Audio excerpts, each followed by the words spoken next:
You better not cross his path. Kevin Spencer. Chain-smoking alcoholic, sociopath. The carnival was in town, and that meant Kevin's dad had a couple of weeks' work.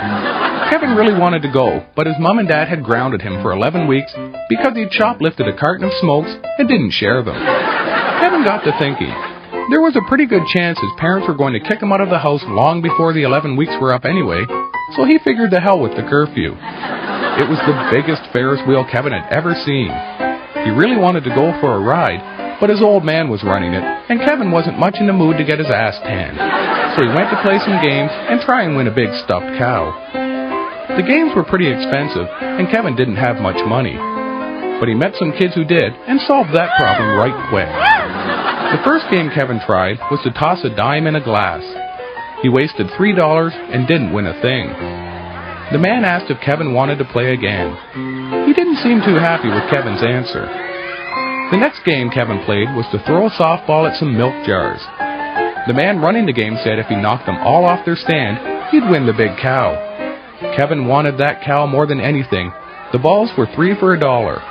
Those kids must have had some rich parents, thought Kevin as he handed over his last $87. The first 200 or so throws missed by a mile. A pretty big crowd was starting to gather to watch Kevin. This made him more self-conscious, and he was having a lot of trouble concentrating.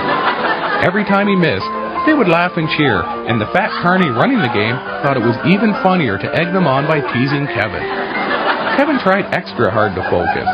He was down to his last 3 balls. The fat carny said really loud that in all his years running the game, he'd never seen anyone as bad as Kevin. Then it occurred to Kevin.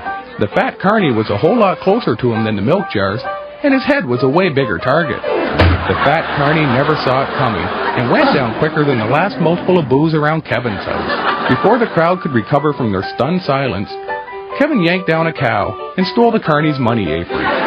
Kevin got his cow and was up an extra $200 besides.